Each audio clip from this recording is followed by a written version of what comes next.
Blog Talk Radio.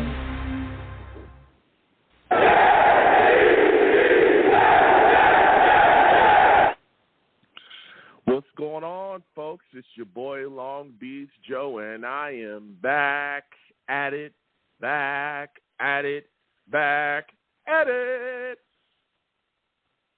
Okay? I'm back at it again, man. Listen, we have so much to discuss today, all right? Oh, my goodness. Joe Douglas meeting with the press, having a press conference at the NFL Combine. Spoke with the media today. We're also going to be talking about the New York Jets roster. A lot of talk about the Jets quarterback position as well. All right, a lot of things said during that meeting with the media. Some tidbits there. We're also going to be discussing the New York Jets roster and offensive line. And, you know, maybe we'll talk a little bit about the Combine players people are looking at. But listen, salute to all the savages out there. Let me get started with the show. I'm the man of the people. I'm here for the people, and we shamelessly promote my Facebook page. Everyone go on Facebook, search The Long Beach Joe Show. Like that page. My content's up there. Go ahead and give it a listen. Message me. I'll message you right back. I love going back and forth with folks about this football team. Also, leave me some feedback. I love hearing about what you folks think I do here on The Long Beach Joe Show. For those of you that do not know, your boy is also on iTunes as well, okay? Go on over to iTunes. All right, type in The Long Beach Joe Show. Subscribe to the podcast over there, and leave me a rating. Leave me a 5-star rating. Give me some feedback about what you think about the show and what I'm doing here. Always appreciate people that do that. I'm also on other social media platforms as well. Going over to Twitter, okay? Type in on your Twitter at The Long Beach Joe, at The Long Beach Joe on Twitter, okay? Follow me, follow you right back, and we can go back and forth. I want to thank everybody that does that as well. There are a lot of DMs that go back and forth with quite a bit of people, in the comments, and we talk about the team. We talk about all kinds of things. So please continue to give that a follow. My personal, Twitter as well as YoungJ000. A lot of people hit me up there as well. So I have a lot of fun going back and forth with people and talking about this football team. So many great things going on with the New York Jets. Also as well, for those of you that do not know, okay, we live stream the radio show on YouTube. There's a lot of people that don't know that I run into, and they be like, whoa, Joe, I just happened to, run across the YouTube, and I was like, whoa, this guy, gives great takes, but he's handsome. Didn't know that. Thank you, Joe. Salutes all ladies out there. Say, hey, Joe, you're looking good. Just want to let you know that. Like your takes, like the show, but you look amazing. Listen, I'm not a cocky guy. Okay, I'm not an arrogant guy. I'm just working with what I got. I want to thank y'all. Salutes to everybody out there, all the good-looking people out there. So, we have a lot of fun doing that as well. Salutes to all the savages in the chat. Go back and forth with them quite a bit. You want to know why I call my chat the savages? Because they are savage.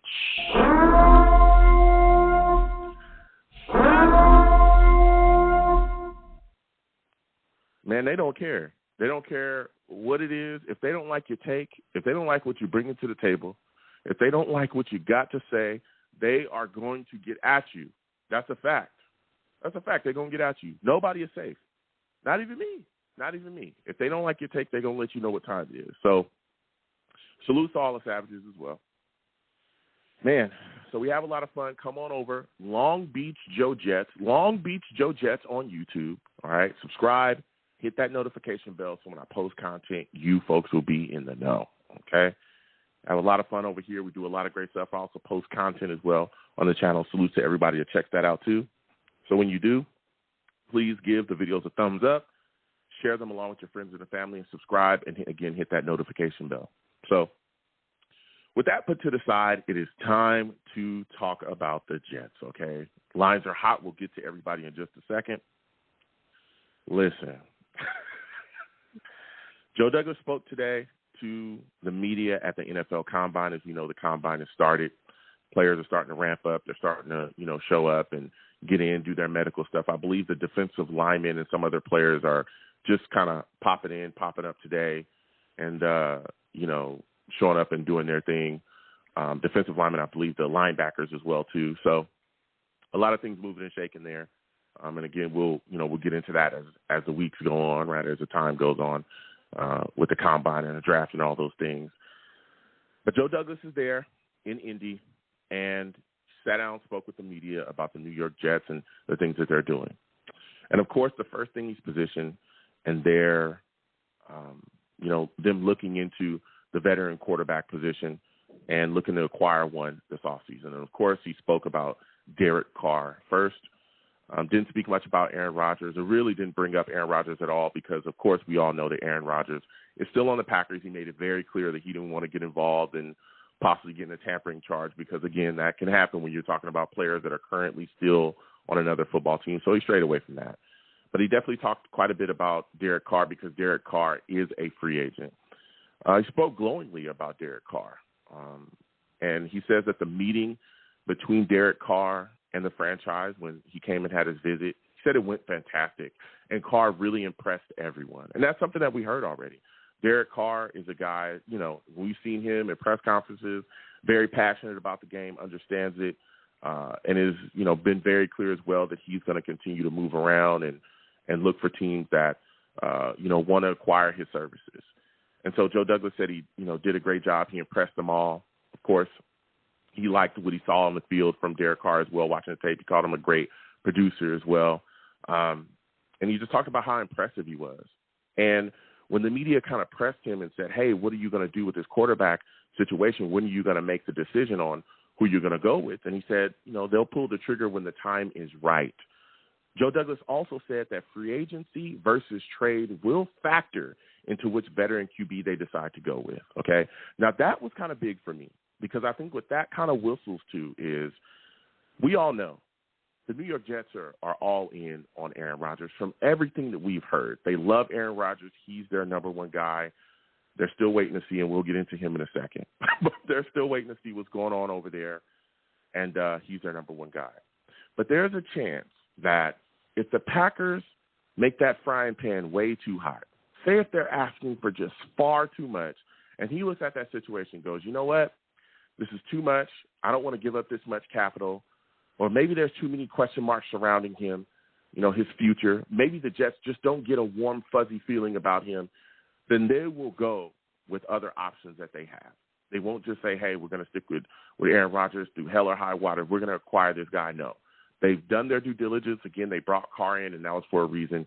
So they're going to take all those factors into place, free agency versus making a trade for preferably Aaron Rodgers, and they'll make their decision. They'll decide to go with that. So that's going to be a major factor for them.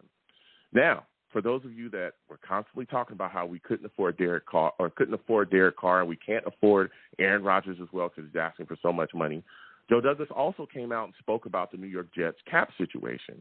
He said there's not much money tied up in prorated contracts against the salary cap. He said they can make a lot of room for big contracts and praised the salary cap team. Talked about the great flexibility they have to create very large amount of cap space if necessary. He talked about a lot of the future of the New York Jets cap-wise, it looking very good, and how they can pull from that to really continue to benefit their future. Now, this, to me, was huge.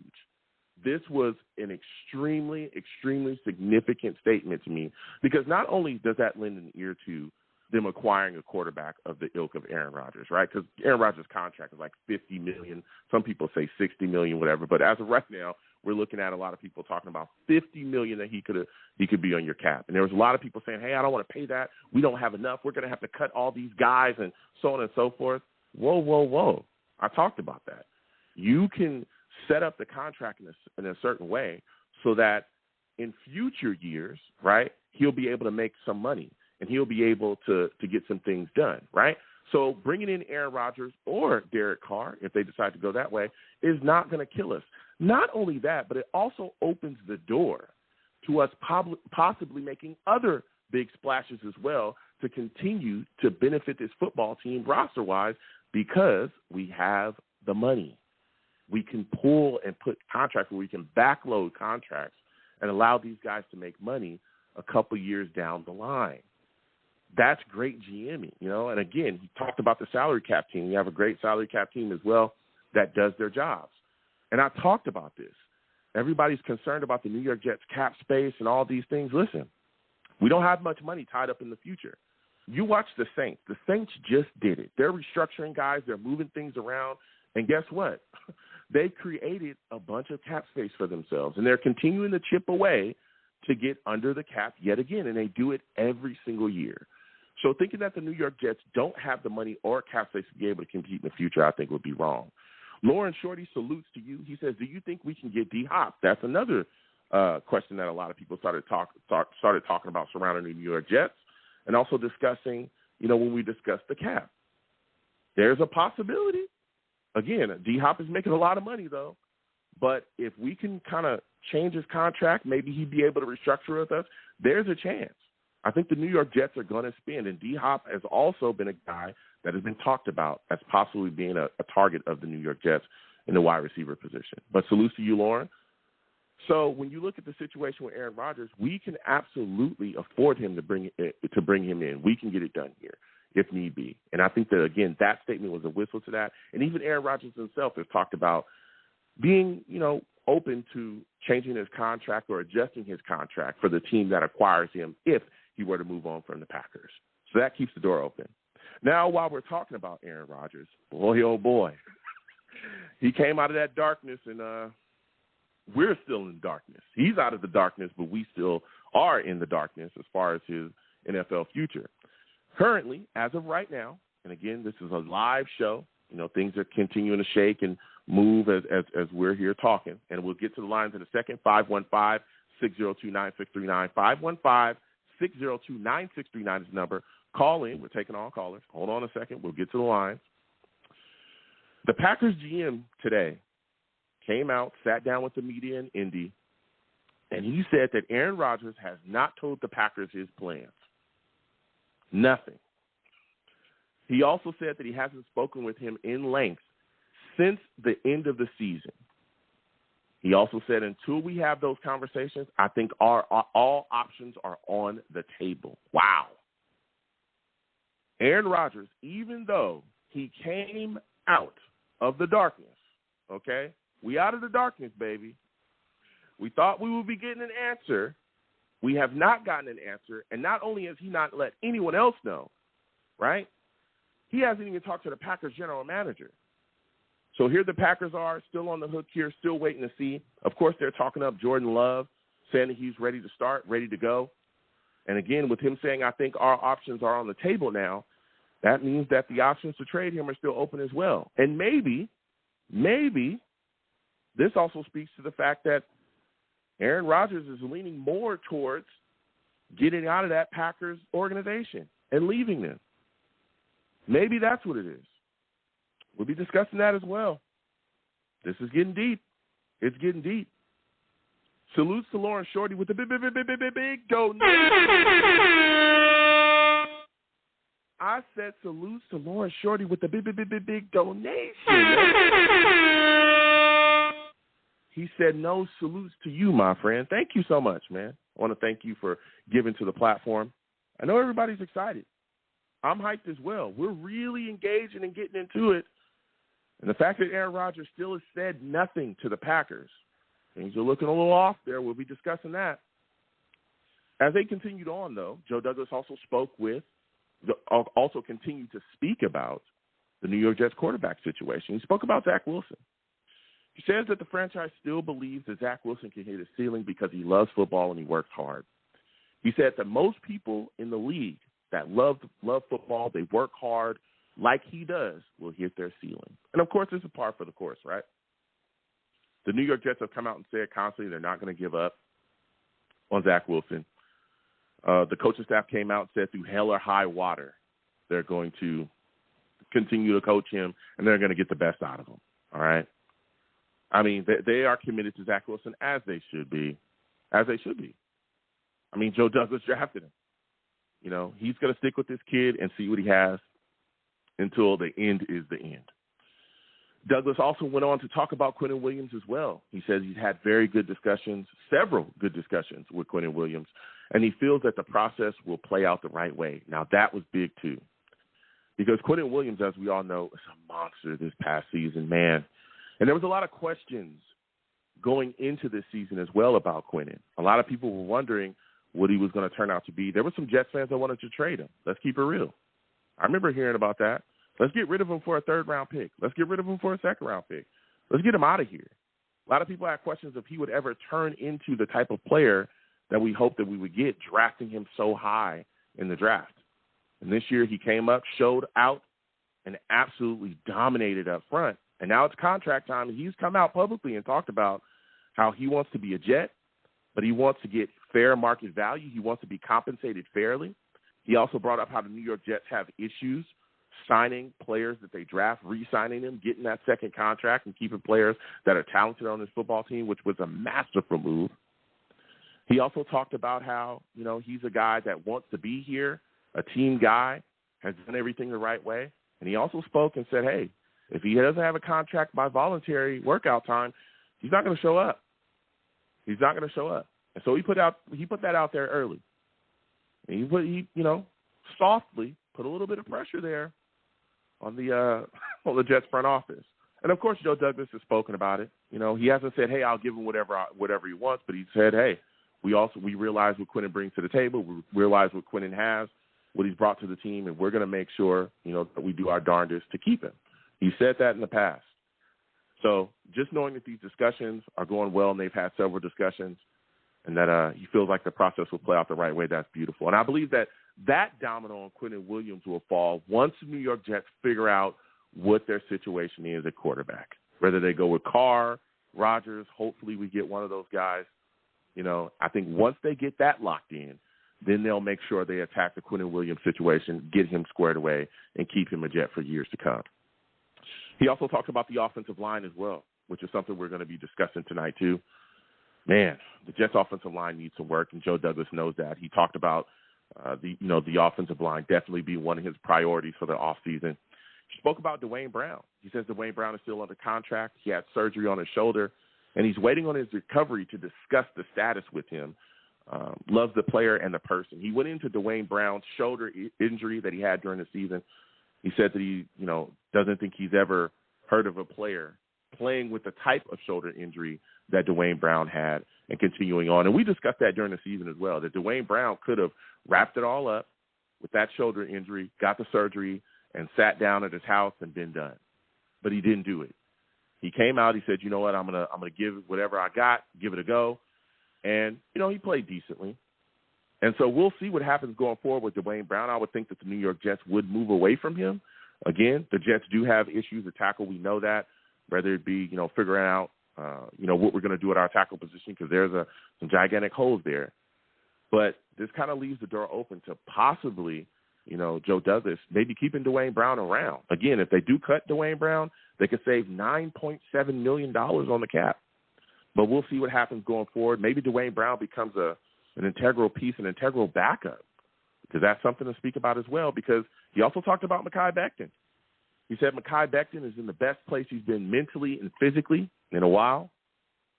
So he's waiting until the league year to start before discussing the fifth-year option. Also talked about how dominant Mekhi Becton was in his rookie season. Now, Mekhi Becton, let me tell you something. There's some big questions surrounding him, all right? He's been injured the past 2 seasons. We all know he had the knee injury. And then this past season, we looked at the situation, and we were thinking, hey, we're going to get the Mekhi Becton that we got his rookie year. He's going to come in. He's going to be dominant. He's going to, make things happen. We're going to see Mekhi Becton step up and step forward, and it just didn't work out. Came out this year. There was a lot of questions about his, physical preparedness, whether he was in shape or not. A lot of talk about him and his work ethic as well. That was thrown out there. There was also rumors swirling about the coaching staff. Currently, at the time it was Mike LaFleur. Robert Sullivan was here as well, as we all know, that they were not happy with him and his physical status, that he was out of shape, that he was way out of shape. There was a lot of weight concerns and all these things. He was moved to right tackle as well. They left Fant at left tackle because they said Fant was more comfortable at left tackle than right tackle. So they allowed Fant to be the starting left tackle. So there was all these questions surrounding him. Could he get his weight under control? The work ethic questions. Was that knee good? And he's moving to right tackle. And he tried to give it a go, and the knee just didn't work. It didn't work. He ended up fracturing his kneecap and sat out the season as well. Was on IR. He's supposed to come back at one point, but according to even his, people in his camp and in his team, that Mekhi Becton's injury was in such a situation that he was never really going to come back. So he never came back the rest of the season, finished the season on IR. But everything that we've seen from Mekhi Becton recently, man, he's posting pictures constantly. That guy slimmed down a lot. I mean, he's been slim before, but he's very much in shape. He's excited. You can tell that he's talked about hearing a lot of the people that are constantly talking negatively about him, hearing a lot of people that want to destroy him, hearing a lot of people that are talking down on him and bad on his name, and that he's going to show up and show out this year, and he's fired up. And I'm excited for Mekhi Becton as well. But here's the deal. The New York Jets have to sign his fifth-year option. They have a choice they have to make, and it's coming up in May. This fifth-year option is coming up. And there's a lot of talk that the New York Jets will not sign that fifth-year option. Now, keep in mind that fifth-year option keeps him here past 2024. At this point, his fifth-year option is $13.5 million. And you got to wonder, will the New York Jets sign that? Will they? He's a guy that has had injury issues, been a great concern there. And even if you sign that, I believe you still have to have a backup plan for him as well, because as much as I love Mekhi Becton, and I think he's great, I think he can be a dominant tackle. I think he's going to come back this year and absolutely destroy fools. But there's no way that if you're Joe Douglas, you can look at this situation and go, hey, I can just trust Mekhi Becton to be my starting left or right tackle and not really have a plan, behind him. You have to. He hasn't been healthy in 2 years. He hasn't been. So the New York Jets are definitely going to have a big question. Will they sign Mekhi Becton? Will they sign his fifth-year option? It's a huge question for the New York Jets this coming off season. They got until May. They got to figure it out. Boy, oh, boy. So we're going to get to these lines again, 515-602-9639, 515-602-9639. I can go on forever. I'm telling you, I can go on forever about the Jets. I love it. Salutes to all the savages in the chat. All right, we'll get to y'all in a second. I got to get to these lines because they are hot. Again, 515-602-9639, 515-602-9639 is the number. Call in. I'm taking all callers. Again, please give the stream a thumbs up. Subscribe if you have not subscribed. Hit that notification bell so when I post content, you folks will be in the know. Also, as well, when you call in, please be patient. We'll get to everybody. Also, make sure there's no background noise, all right, when you call in, too. I don't want to be hearing no crazy stuff. And there's no cursing on my show, okay? No cursing. Because I'll get you out of here fast. I'm talking fast. Faster than we got Mike LaFleur out of here. Get out of here.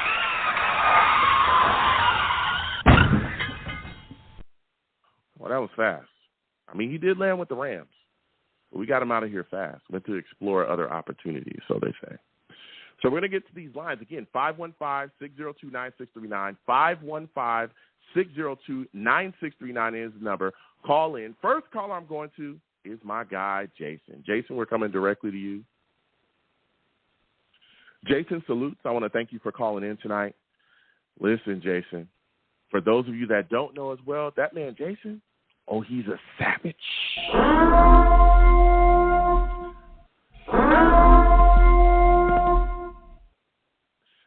Salutes to you, Jason. I want to thank you for calling in. Listen, Jason, there's a lot of talk. Joe Douglas sat down with the media today, discussed quite a bit of things that was going on with the New York Jets. What are your thoughts about all the great words that he had to say about Derek Carr, man? Well, first thing first, I want to say that thank you for having me. But man, Joe Douglas, man, he's playing these cards to his hand here. He's making. Of course, he's gonna say that, man. He's gonna say that to any QB, man. He hinted on Rodgers later on, and then. But you know what? He's doing a good job. He's making sure that no one knows what the Jets are doing. And for a GM, that's perfect. That's all we can ask for. Yeah. Even we don't even know what's going to happen. And what are you actually paying? Yeah. I mean, I think, again, I think that they've had great discussions there and a great meeting. But like you said as well, he's keeping some things close to the vest. Speaking of keeping things close to the vest, man, Aaron Rodgers coming out that darkness retreat, right? We all thought that we would get some type of answer at this point. A lot of people saying, hey, the day after he comes out of the retreat, we're going to get something. He still has not said anything to the Packers at all about his future. What are your thoughts about that? Do you think that that's an indication that he's done with the Packers and he's ready to move on? No. again, he just got through his thing, and it's not. This is normal. I saw this play. We were never gonna know Really? by the time. Even when we got out, we shouldn't have expected it. This, and not only that, people are saying that Carl's gonna sign before Rodgers. I don't even think that's if Carl is smart, and I know he is. He's gonna wait until Rodgers falls, because when he falls, his money goes up.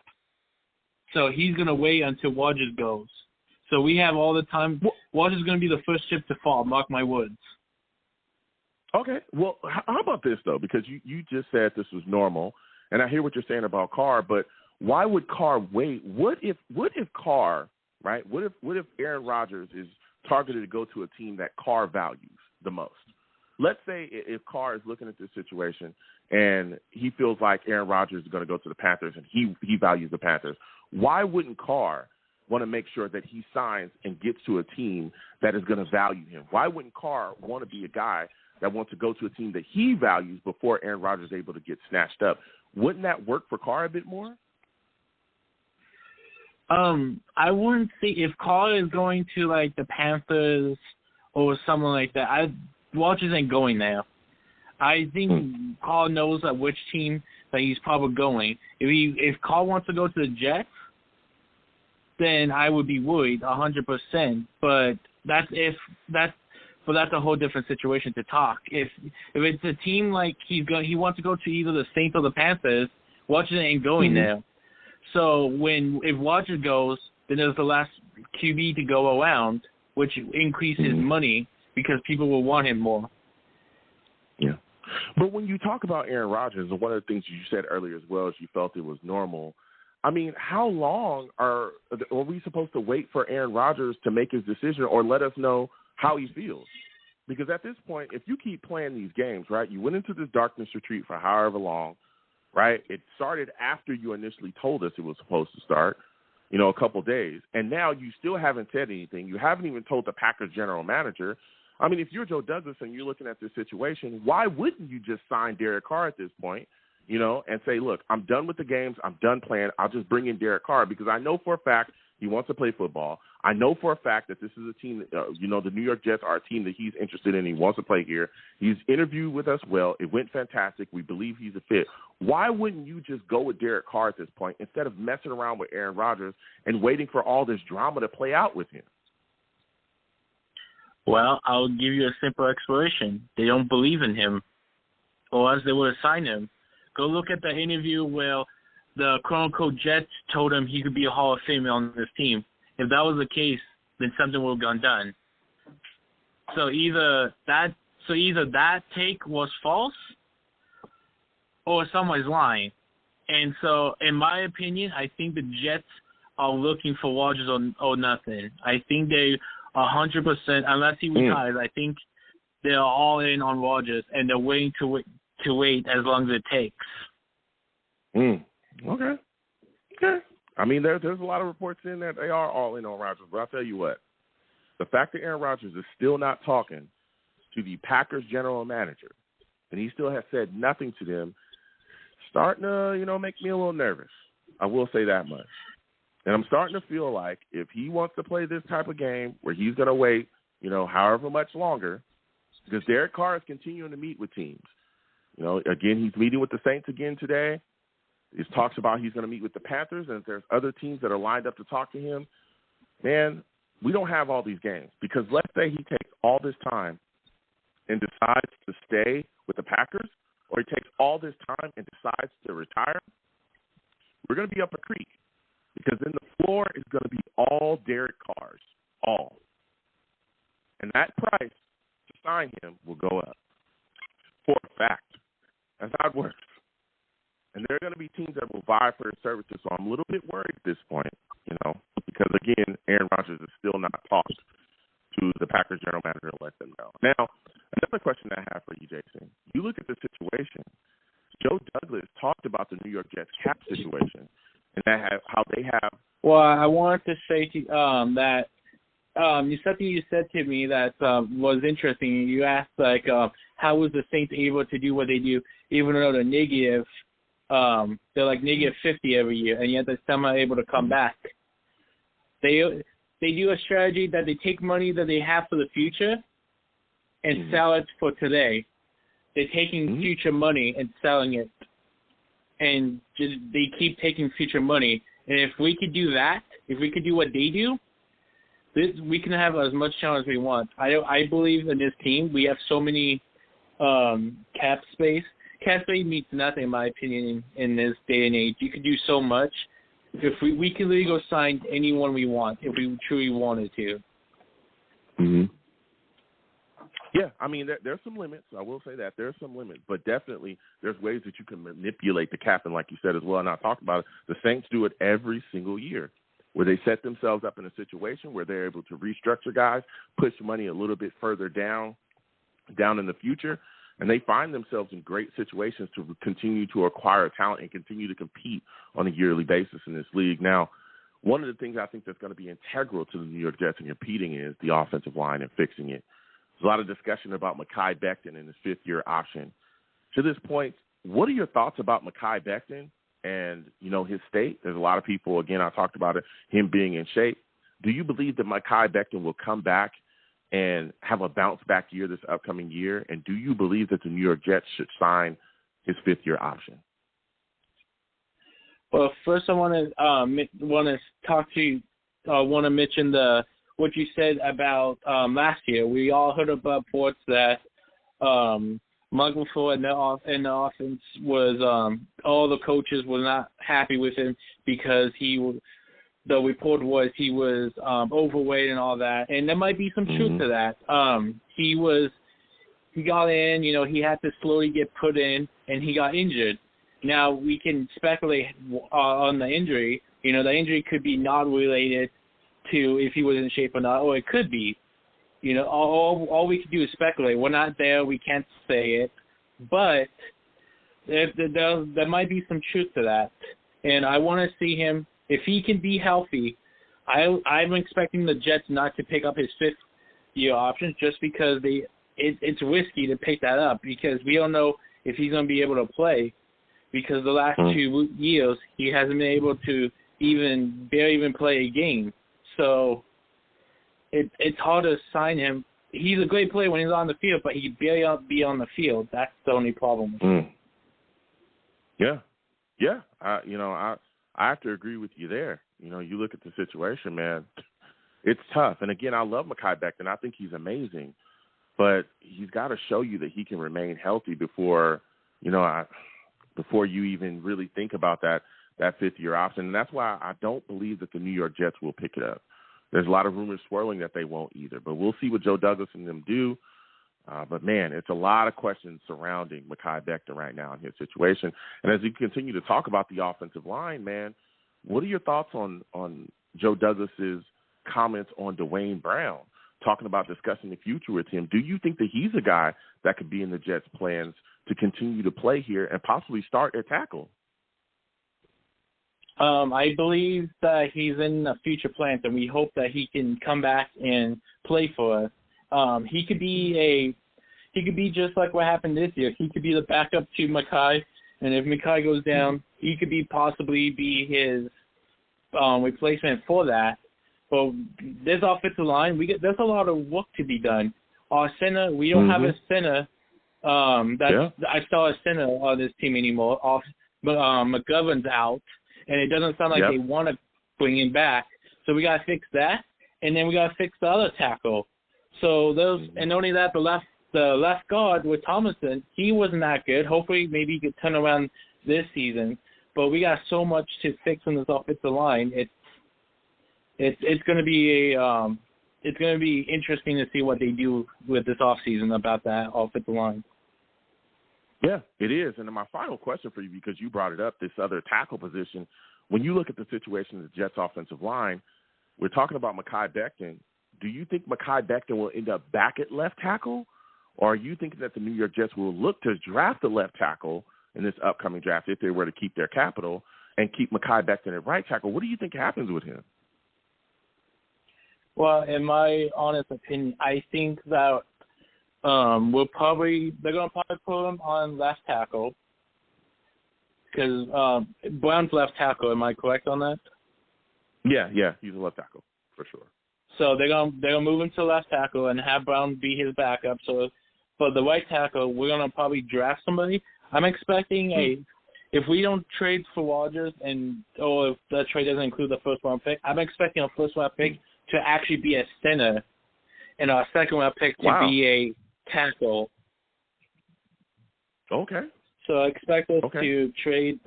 Expect us to get them through the draft. Okay. Why are you taking a center in the first round instead of a tackle? Because there's a lot of guys out there, already. Paris Johnson, Ron Skoronski, all these guys, they're out there. There's a lot of running tackles. Why would you prefer the New York Jets to take a center in the first instead of a tackle with all these guys out there? Because there's a lot of depth in tackle, and there isn't a lot for center. Okay. All right.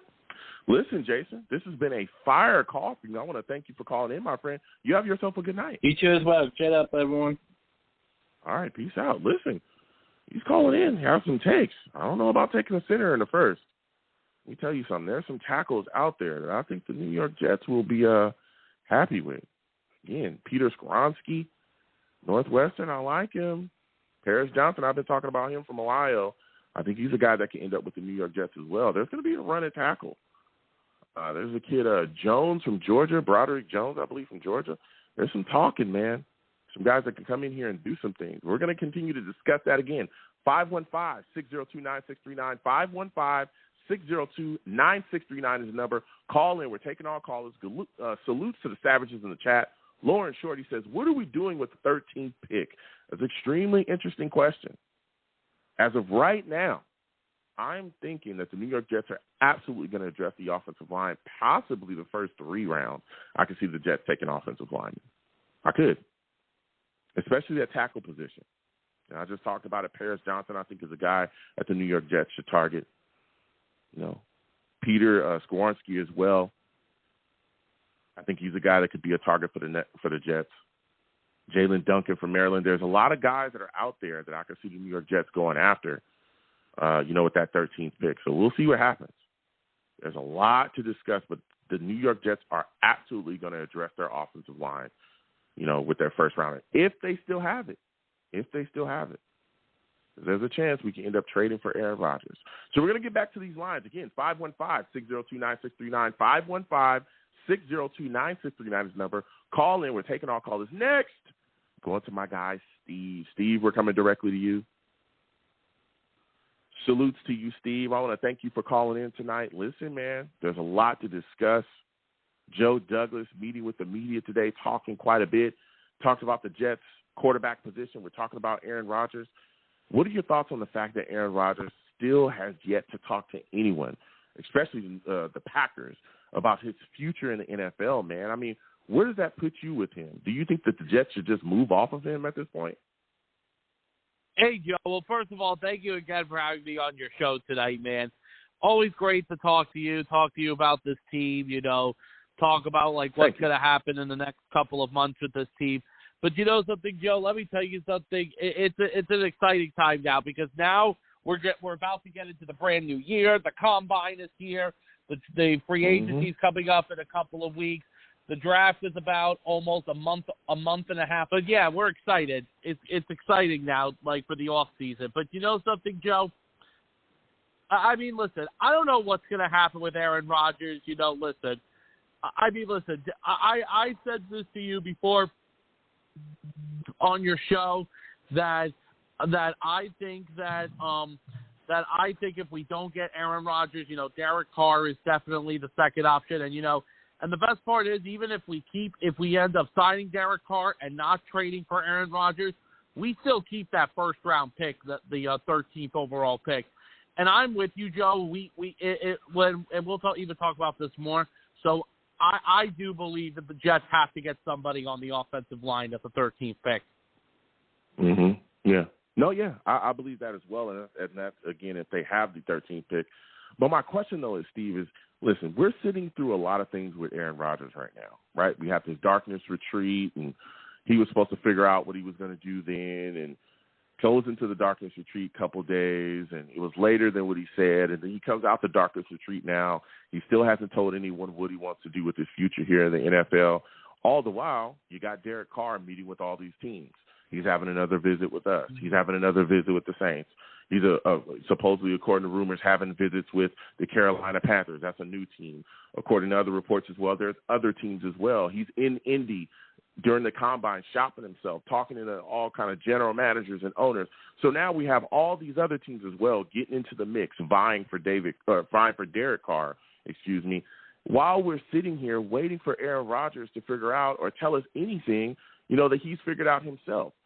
Wouldn't it be smarter for the New York Jets to just target Derek Carr more right now and get that deal done if he's willing to sign than to keep chasing Aaron Rodgers to continue to wait for Aaron Rodgers at this point? Yeah, no. I mean, listen, Joe, you definitely made a good point there because I think personally, if Aaron Rodgers is going to continue to just be in this darkness, and let's say if this continuously goes on into free agency, then honestly, Joe, I think what we need to do is the whole thing with Aaron Rodgers and go sign Derek Carr. Yeah, if he's willing, go ahead, Steve. No, but then here was the thing though. A couple of my friends, because we were actually talking about this. My friend, I think you spoke to him about it. He's spoken to you before. My friend Alex, who's a Jets fan, and then I have another friend. I mean, he's not really a football fan, but he's technically a Dolphins fan, and they were talking to me about the whole thing with Derek Carr and Aaron Rodgers. And they both told me that they think that signing Derek Carr or getting Aaron Rodgers in a trade would be a mistake. And I said, well, why do you guys think that? And then they told me, well, listen, Steve, I wouldn't want Aaron Rodgers to come to the New York Jets because Aaron Rodgers would create drama in a locker room. Look at what he did last year with Green Bay, one of my friends told me. And then the other one told me that, well, Steve, no offense, Aaron Rodgers is past his prime. I don't think he doesn't have it anymore. And then they were even talking to me about the thing with Derek Carr. And the thing is, one of my friends says that even though, yes, Derek Carr is a 4-time Pro Bowler, he feels that Derek Carr is the type of a quarterback that can never get the job done in big situation games. And, I mean, I told him, hey, listen, they both do agree that Derek Carr and Aaron Rodgers are better quarterback options than Zach Wilson is right now. And yes, as one of my friends did mention about the things that yes, Zach Wilson can learn under one of those two and then maybe get an idea if you guys keep Zach Wilson for the future. But heck, one of my friends even said to me, hey, listen, Steve, I wouldn't mind having Zach Wilson start again for a third straight year so he can learn under a new offensive system. But I told him, hey, listen, at the end of the day, I even told my friends at the end of the day, we need a veteran quarterback. That's what we need to do. We need to get.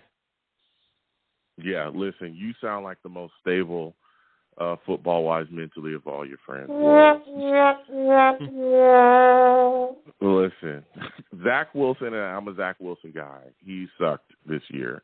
And I understand, look, he needs time. And we all understand that. We all know that. You look at the mechanics, you look at everything else. I don't believe that he'll be ready. I think it's going to take a lot of work for him to be ready to be a starter in the NFL.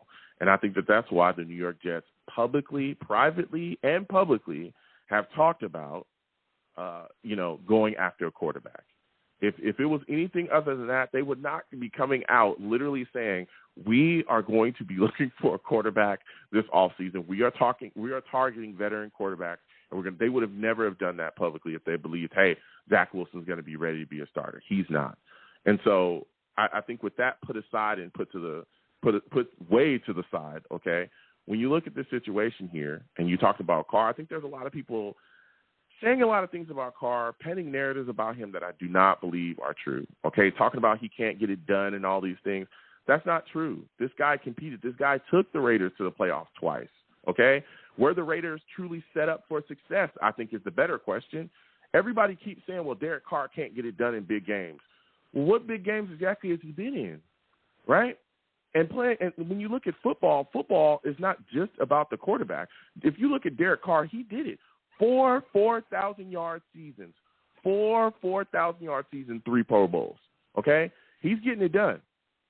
when you look at outside of this year, right, with Devontae Adams was still somewhere around his average. I think he was, he was still getting it done with Carr, but he only had Waller for 8 games.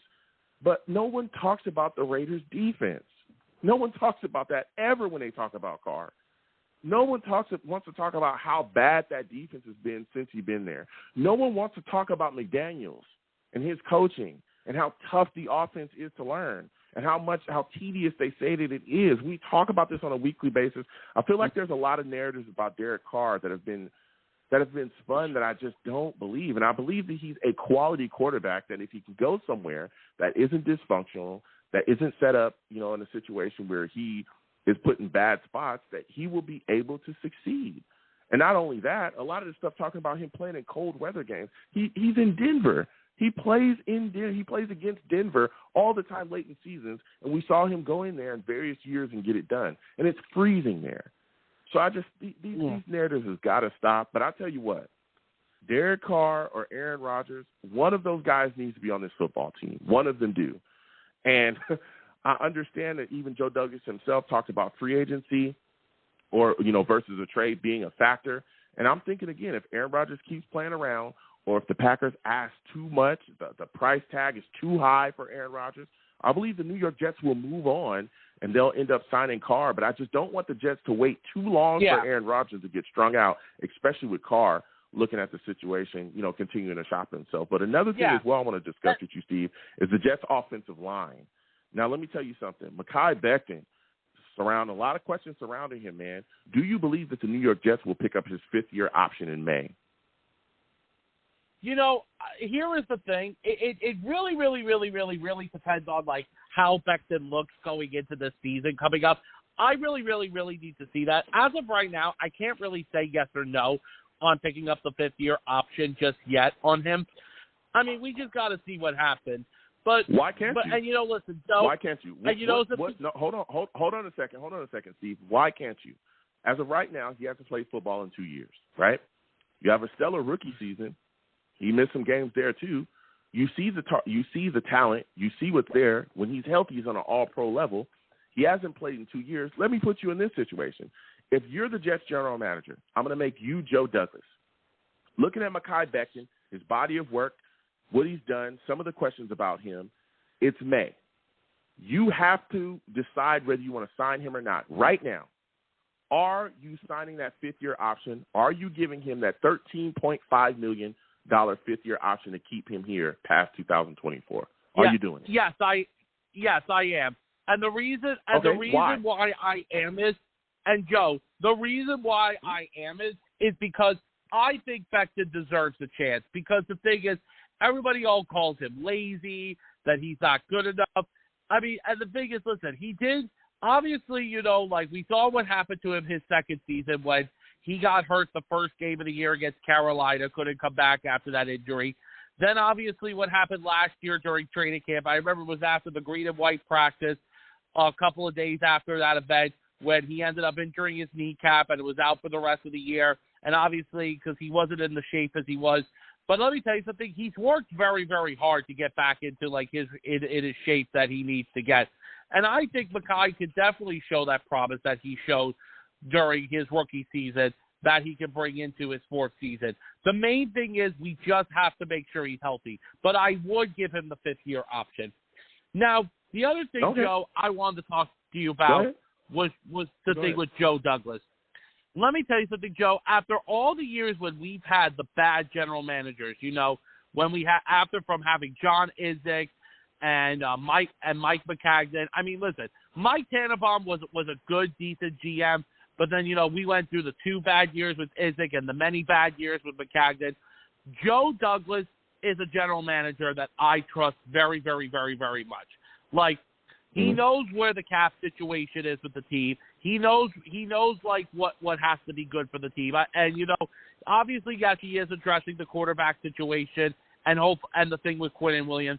And I think he'll get all of this done like before when the draft happens. Because the thing is, that is the goal. We got to get all of this done before the draft does happen. Because I don't want to be in a situation where we still don't know what's going to happen at the quarterback position, and then we go into the draft and finding out that, we still don't know what our quarterback position is.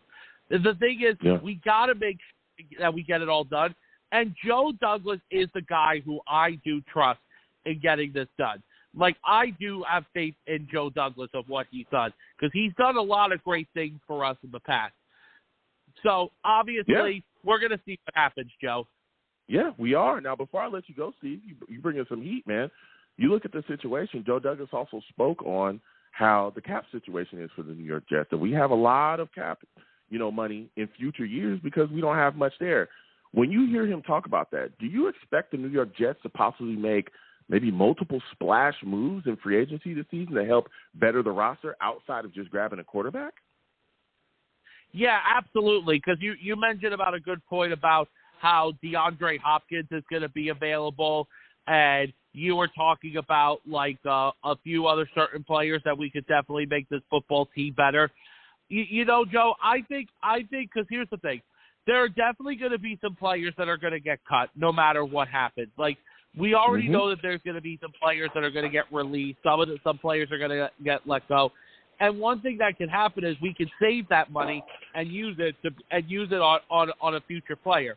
So, like I said, Joe, I have all the trust in Joe Douglas. Yeah. Listen, Steve, this was a phenomenal call from you, my friend. I want to thank you for calling in. You have yourself a good one, all right?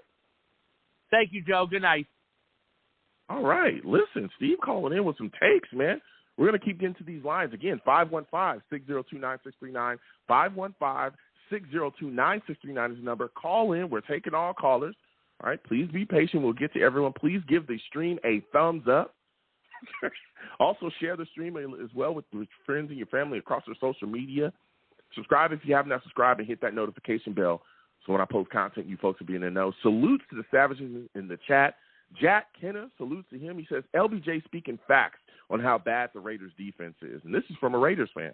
I'm telling you, there's a lot of people that paint this narrative about Carr like he was just holding the Raiders back, and he was killing them. Well, last time I checked, all right, Derek Carr is not a pass rusher, all right? He's also not a corner or a safety. He doesn't play linebacker. That Raiders defense is trash, okay? I'm telling you, it's been bad. There's been a lot of issues. They would routinely blow like 21, 14-point leads, routinely, okay? A lot of people don't like to talk about that. You know how you get up by 14 to 21, scoring touchdowns. You know how you do that? Your quarterback is playing well. All right. So we're going to keep getting to these lines again. 515-602-9639. 515-602-9639 is the number. Call in. We're taking all callers. All right. Next, I'm going to go to my guy, Val. I think this is Val. Val, salute. I want to thank you for calling in tonight. Hold on a second. Before I let him talk, I got to let y'all know. That boy, Val, he's a savage.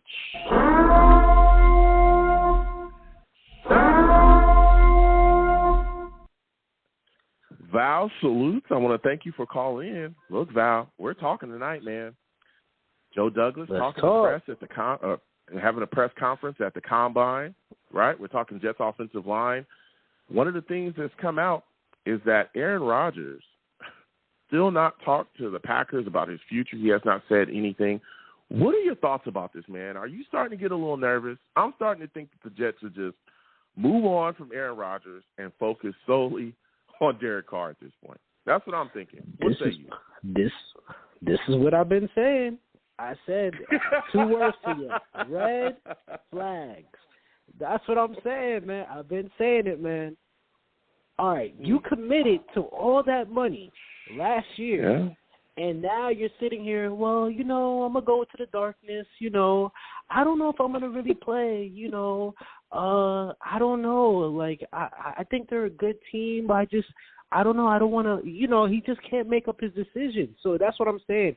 What is going to happen if we sign this guy to a whole bunch of money and then he's not fully committed, and then say we make it to the playoffs and then we get probably knocked out in the first round, hoping that doesn't happen at all. But I'm just saying, if it did, And then, the New York media is going to probably be on him and everything. And then, then he goes back into his shell in the off season, and then he doesn't know what he wants to do. Because remember, this is the third time in a row he's been contemplating retirement. He's been talking about retirement even more than Tom Brady. And Tom Brady really didn't want to walk away, but it's because of his age and, family issues and stuff. That's why he kind of walked away. But this is what I'm saying, man. Like, I don't trust Aaron Rodgers like that. That's why I had Lamar Jackson number 1 and Derek Carr number 2 and Aaron Rodgers number 3. And we can't get none of those two. No, yeah, listen, I hear you. I hear you. Again, I'm a guy, I'm not going to lie. I still want to see, Aaron Rodgers in a Jets jersey, but I'm starting to get a little nervous here. I'm not going to lie to you, okay? My knees is trembling, okay? Because this whole game is getting a little annoying, and as the time continues on, we're seeing Derek Carr talk to various other teams, meeting with the Saints again, which, who knows what can happen over there. Now he's talking to the Carolina Panthers. Who knows? It could be the Bucks tomorrow. It could be the Niners next week. Now you're starting to garner more and more thoughts. It's like, come on, man. Like Aaron Rodgers, let's see what's going on here. Can you talk to us? And the fact that he hasn't even talked to the Packers general manager makes me a little bit nervous. But the flip side of that, though, Val, I want to get your thoughts on this. There's a lot of people saying, well, yeah, he hasn't talked to the Packers general manager, but maybe that's because in his mind, he's probably definitely going to be out of there. He's not even worried about the Packers at this point. He wants to be gone. Do you think him not speaking to them about his future is kind of him starting to nudge them to, hey, let's make this move. Let me up out of here. Do you think that that's what it is? And this is my problem with that, Joe. He made a commitment last year to this team, right? They gave him the most money. They got rid of Devontae Adams and everything like that. They made sure he was paid. He gave them a commitment. And then look what he's doing with that team right now. Isn't that a red flag to you, Joe? I hear you. But maybe that's a red flag. Again. Okay. I hear what you're saying. You make a commitment, and then you wake up and say, I'm up out of here. I understand that coupled with now they're hostage.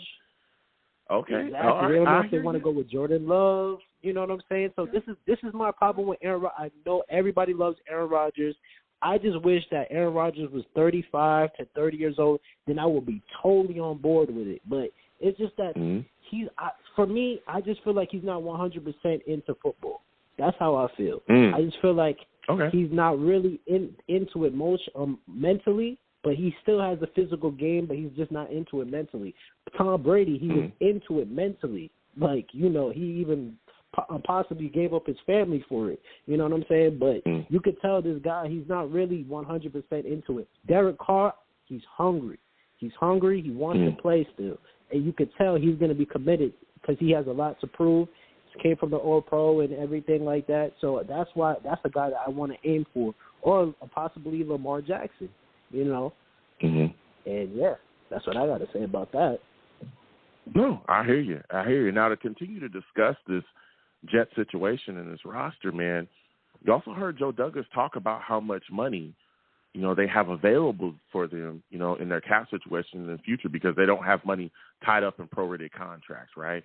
So there's a lot of money in these future years that they could utilize to, make things happen. Joe Douglas quoted, he said, hey, we have great flexibility to create very large amounts of cap space if necessary. Do you think that opens the door to the New York Jets possibly making some other splash moves outside of just acquiring a quarterback in this upcoming free agency to continue to better this football team? Listen, man, the more weapons we get, the more possibilities. And at first, all right, if we got all that cap and money, we have to take care of home first. We got to get Quentin Williams that contract. I definitely want to get that reinsured, and, we got to take care of what we got now. And then, we got to figure out what we're going to do with the linebacker situation, Quan Alexander, or we're going to bring back Quincy. So we definitely got to do that before we can make those big splashes. But, the cap, free agency is going to be first. So, we got to see what we're going to do with that as well. But let's bring up the most important position first. Is the offensive line. We got to address that for sure.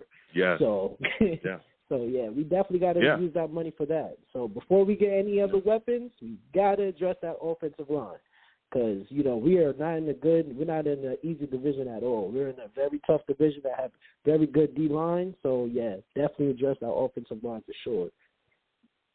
Yeah, and when you're talking about the offensive line, I've been putting people's feet to the fire tonight. Mekhi Becton, there's a lot of questions surrounding him. We all know. A lot of questions, especially with 2 years, with that knee injury. Now he's coming, back off that fractured kneecap, which he sat all last year, on IR, was supposed to come back, didn't come back. There was a lot of discussion surrounding that.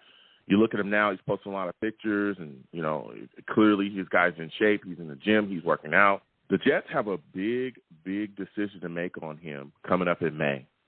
That fifth-year option, that $13.5 million is nothing to laugh at, right? Val, if you're the Jets general manager, if you're Joe Douglas, all right? Oh, yeah, I'm going to make you Joe Douglas, You're Joe Douglas. It's May. It's time to make a decision on that fifth-year option. It's sitting right in front of you, all right? The paper that says yes or no on Mekhi Becton's fifth-year option is sitting right in front of you. Are you circling yes? Are you circling no? And tell me why. Oh, man, this could go any other way, man. Don't be scared. Don't be scared. Listen, I'm not gonna be scared. I'm gonna pick an answer. I might have to lean to probably give. Wait, it's gonna be $13 million. It's $13.5 million, and it will keep him here past 2024. It'll keep him here past 2024. Okay. Oh man. Dang, that's tough. I'll give him a shot. I'll give him that fifth-year deal. I'll give him. Okay. I'll definitely. Yeah. Why? I mean, listen. Why? Because of the production, man. Like what I seen from that rookie season, and a little bit of his second year before he got injured. I mean, you got to put it into play as well too. But if everybody disagree with me, I understand. But man, this man is. If everything aligns together and this man really plays out and balls out because he's in shape now, he could possibly even change his position to tight end the way how he's losing weight right now. But hey,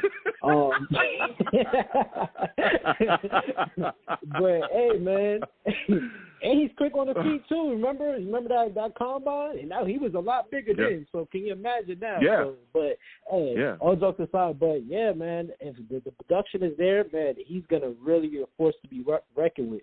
So, but listen, I'm gonna give him that fifth-year option, man. I'm gonna run with it. Yeah, I mean, I bounce back and forth, but I can see both sides of the coin, like you said as well. I can see both sides as well too. Yeah, I can see us picking up that fifth-year option because, like you said, the flash, that rookie year, man, what do they call him? Highway 77, right? He was just destroying people. And he wasn't just destroying a bunch of cans, a bunch of nobodies, right? He wasn't beat up on a bunch of tomato cans. No, that first year he was facing some of the top pass rushers in the league, from Bosa to Chubb to all those guys. And he was stuffing those guys. He was getting physical with them. He was slamming people. He was pancaking people. He was doing it all. And then the injury, that knee injury, and we thought, okay, he'll come back. And then the knee injury, the fractured kneecap, and then he didn't play this season. And then it was the weight concerns and the work ethic concerns, and then it was the position change to right tackle. But again, like you said as well, you look at that rookie year. If he's fully healthy and he's committed, clearly he's talked about it, and you've seen it. He's in the gym, and he's hearing all the hate and the naysayers. You give this guy a fifth-year option, he comes out and dominates, and then you can keep him 2024. 13.5. And again, maybe we move him back to right tackle, and I want to discuss that with you as well, or left tackle, excuse me, and I want to discuss that with you as well. You look at that situation, you might have a dominant, possibly all-pro, type left tackle for 13.5. That is nothing. That is nothing, really. That's what I'm saying. That's what I'm saying. Yeah, top tackles in the league get paid a lot of money, but there's a lot of ifs with him because of the injury history, and that's where I see the other side is like, hey, this guy wasn't in shape, big knee injury. He's already a big guy. You just talked about it as well. He's been big since we drafted him. That was one of the knocks on him when we drafted him. Like, this guy's way too big. Exactly. A lot of people said he was way too big to ever be good in the league. They figured, he's just a big guy that's throwing people around in college. He's not going to be able to do that in the league. He's had weight concerns since then. There's a lot of other concerns as well. So I see both sides of the coin there, Val. I'm putting people's feet to the fire. But I see. I see. You're going with you have me guessing a little bit. You have me a little bit sweaty, man. It's winter time in New York. It's cold, man.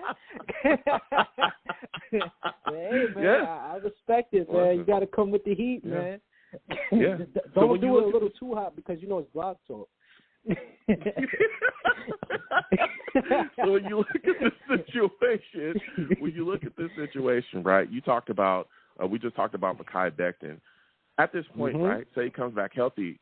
Do you think the Jets should move forward with him at left tackle and look to solidify the right tackle position, or are you thinking that he stays at right tackle and the Jets will be looking to solidify the left tackle position, whether it be via free agency or the draft? What do you think the Jets are going to do there? This is why I want that draft pick. This is exactly why I still want that 13th overall draft pick. If we could keep that pick, man, we could definitely do some wonders for sure. If everything aligns together and we could get a left tackle or a right tackle. But to answer your question, I will put him at right tackle or, left tackle because he has to earn his spot back, So he has a lot to work on. So, that's basically up to the coaches. For that spot in I don't mean to cut you off, but he's still going to be competing for that left tackle spot. Okay, in your mind, okay, I believe go ahead, so. Continue. I'm sorry. I believe so. Listen, you gotta prove yourself again. You know what I'm saying? Like I understand it's been, you had the injury bug, but time has passed. NFL sometimes is not for long, so you gotta really ball out. This is his year, so I see he's really focused. He's put in the work. He's taking pictures. You know what I'm saying? He lost the weight, and now it's time to really get. You got to show that. You got to prove that you're that starting caliber left tackle again, so you could get your position back. So if he could do that and dominate, I would definitely give him back his position. So but yeah, he got to. I feel like he has to earn it back. As everybody should. Okay. What are your thoughts about Dwayne Brown, man? Joe Douglas had a lot of really good things to say about Dwayne Brown. Do you think that he's a guy that could be in the Jets' future plans as possibly a starting left tackle or a backup? I mean, where do you see him right now? Wait, Dwayne Brown, that's the one that came from the Seahawks, right? The Seahawks. Yeah, that we signed in free agency after. We were talking to him before Mekhi went down, but he definitely came in, and him and Fant were on the line and stuff like that at one point. I don't know about him, man. He was like a little bit. He was too many penalties from his side, man. I don't know, man. We might have to let that person go. I don't know. It's depending on if we still keep this draft pick. It's depending on how everything goes. If we still have the pick and stuff, if we're still going to be there, then we could hold that up for a little bit. But I will possibly bring him back if we don't have that 13 overall pick. But to be honest, man, we might have to move on from him because it was too many penalties coming from his way, and the blocking. I can't really blame all of it on him, but it was kind of inconsistent. It wasn't consistent. I would put it like that. Okay. So, yeah, okay. For sure. So my final question before I let you go, Val, there's been a lot of discussion as well about the center position. Connor McGovern, free agent. What do you think the Jets should do there? Do you think they should re-sign McGovern, maybe bring it back for a couple of years, or do you want to see them, maybe draft another starting center, or maybe is there a free agent center that you would like to take a look at? Man, just like how you were saying, McGovern is trash, man. He might have to go, man. He might have to go. Yeah. That's another person that has to go as well, too. But I heard because of contract issues, we have to probably keep him because, cutting him would hurt us a little bit on the cap, so we probably have to keep him and stuff. But if there's an option he's a free agent this year. He's a free agent? He's a free agent. Oh, thank God. Oh, yeah. He's an unrestricted free agent. Yeah, he could definitely walk. Yeah, for sure. I feel like he wasn't really another person that wasn't too consistent and stuff. He wasn't horrible, but he's just not up to the standard that we need to move on to that next position. I mean, to make that next step for us to be an elite. And real quick, man, I'm happy that we're finally going to get this national game. Let's not get embarrassed by the Browns. So I hope, we can get a quarterback in here. We can get our revenge because that Jaguars game that we had, for that national game, we have to set the mark right. So hopefully we definitely do our thing, man. So I'm happy about that. That was a great announcement. Yeah. Listen, Salutes, Val. I want to thank you for calling in. Next time I have a show, I want to hear from you, all right? For sure, man. All right, man. Everybody right. hit and like, subscribe to Joe, man. And I'm out of here, so I got to slide. Salute. Have a good one. Val calling in with some fire, man.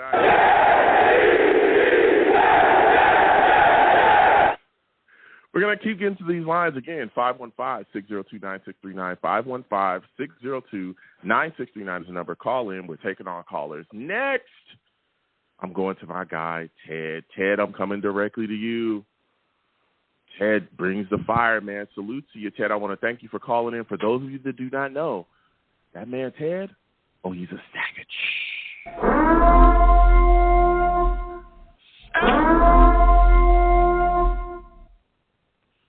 Ted, salutes. I want to thank you for calling in, man. We're talking tonight, man. A lot of discussion. Jets or Joe Douglas sat down with the media, had a press conference today at the Combine, discussed quite a bit. What are your thoughts, man, on Aaron Rodgers not talking to the Packers organization or anyone else to this point, right? And we're live. Maybe he just did 2 seconds ago. We've been live. He hasn't said anything to anyone about his future in the NFL. What are your thoughts about this? Is it making you nervous with the Jets even considering him as an option at this point? Should the Jets just move on? Because at this point, it's after the darkness retreat and all this other stuff, and he still has said nothing. What are your thoughts? Hey, Joe. Hey, Joe. Good evening. I just got here, by the way, so I really haven't heard some of the other callers. But is this the Joe Douglas press conference that we couldn't hear the questions? Because, I mean, they have to, first of all, fix that situation. Because they'll never – will they ever fix these press conferences? I don't care where they're at. You never hear the questions. It's ridiculous. Sorry, Joe. Yo, Ted, go ahead. Go ahead. Speak your mind. Rodgers, Speak your mind. Everyone was Joe, I still think they think they're going to rake us over the coals for Rodgers anyway. So I never expected him to come here and eat that contract, give up all these first rounders supposedly for Rodgers. I don't think he's got. I don't think he has much of a market. He has to go to the AFC. Okay. I really don't. I mean, maybe a one-year rental. Who's going to take a chance? Maybe the Titans. I don't know who in the AFC would want to do it. You know, besides us. Go ahead, Joe. Yeah, I mean, it's great that you were talking about that because the Titans came out today and everyone's talking. They said, listen, y'all going to have to deal with the fact that Ryan Tannehill is going to be our quarterback. Like, I don't know. I mean, they came out. Didn't even know that. Like, I don't know. Yeah, I don't know what's going on with y'all, but Ryan Tannehill is going to be our quarterback. And they said it. Wow. They said, y'all going to have to deal. Like, one of the guys on their staff literally said, you guys are going to have to deal with the fact that Ryan Tannehill is going to be our quarterback. I don't know what is wrong with y'all. Like, outright said it. Okay, so Ryan Tannehill clearly is going to be off the market according to the Saints. According to the Titans brass, so that, in my mind, would put the Titans out of the way for a quarterback. So I would think when you look at the QB-hungry teams in the AFC, it's us, it's the Raiders, maybe another spot as well. But, I mean, there's some spots, right? And the Raiders, I think, again, according to reports, they were waiting on Tom Brady. That whole thing, fell off a cliff because Brady's done to this point. I don't think he's going to come out of retirement again, right? So, there could be a market there for Aaron Rodgers. I'm just stunned at the fact that we're still playing this patty cake game, right? He's still not saying anything. And it's like, come on, man. Like, come on. We waited for the darkness retreat. You went on your retreat. Now you came back. It started way after you said it was going to. Now you come back. And now you still haven't said nothing. Nothing to the Packers, nothing to anyone else. What's going on here? But one of the things that I was thinking as well with that situation, Ted, and I want to get your thoughts on this. Do you think maybe he's not talking to the Packers or saying anything because at this point he's already, in his mind, gone? He's already saying, hey, in his mind he's already thinking, I'm already up out of here. I ain't got to speak to y'all. Do you think that could be a factor and maybe that's why he's not talking to the Packers? With his personality, you never know what he thinks, and he's a bit rogue with everything. But I could see him being that way, standoffish and just saying, "Hey, you don't want me now? Well, I'm going to show you." And not really. It's so frustrating because there's so many smoke screens and the Geno Smiths are mentioned now and all these other players. Oh. But can I say one thing, Joe? Can I say one thing, Go ahead. Joe? Yeah, go ahead. I'm going to say something that a lot of people aren't going to like, but if C.J. Stroud slides a little, somehow, I would think about trading up for that guy. Wow. John Elway, Joe, that guy in Ohio State was crazy. He watched the semifinal game. He lit it up. That guy, he's not a Justin Fields. The guy can throw. The guy is mobile. He's a heck of an athlete. I know it's a risk. So is signing Derek Carr for $40 million. Maybe we can find a way to trade up for a C.J. Stroud if he gets out of the top 5 somehow, and with a couple, maybe a player here and there and some picks, and then maybe add a Jimmy G or whoever, and then maybe we trade Zach Wilson. I don't know, Joe. It's so tough because you don't want to overpay for these guys. Jimmy G, Mr. Glass, Tannehill's hurt, Rodgers is a flake. You can name all the issues with all these quarterbacks. And maybe we do the John Elway route and start keep drafting them. It's a tough decision, Joe. This is the hardest thing. Go ahead, Joe. Yeah, I mean, and I hear that, right? It's a tough situation because I think the New York Jets, again, I know this is speculative. CJ, I don't think he's going to slide. Me personally, I think he's definitely going to get taken early. But I think when you look at that situation, that may be more into play if everything else falls apart. Right? If Rodgers goes somewhere, if Carr goes somewhere, if there just isn't a greater option, I could maybe, if he slides down there, I can maybe see the Jets taking him. But that would be, again, that you would have to look at the situation with Zach Wilson. That would definitely spell the end of him being here, which the coaching staff and the front office has also said, we know through hell or high water they're going to keep him through hell or high water. But that would be a tough situation. But go ahead. I said we'll see. Yeah, that'll be a tough. We'll see, Joe, because you never know. I mean, they could say all the right things and do something different. Okay, I'm sorry, Joe. Yeah. Especially with Zach Wilson. There's an option, and Zach Wilson is in a tough situation, man, because. Let me tell you, the Jets are publicly coming out and talking about that they need to address the quarterback position, which is, it's crazy. But again, they said that they're going to keep him.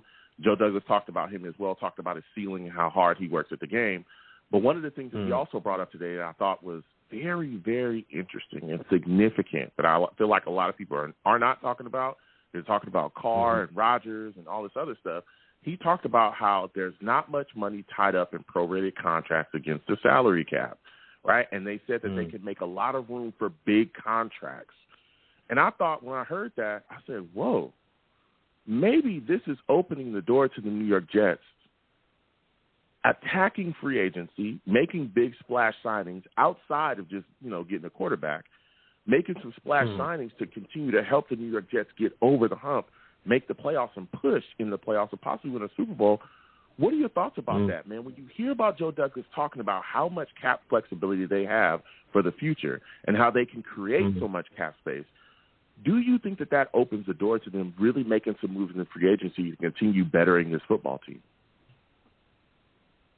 I would think so. The first thing I would do is get Quinnen under wraps and get him his contract. I think they could be the cap, Joe, in this day and age, if there is such thing as a cap anymore.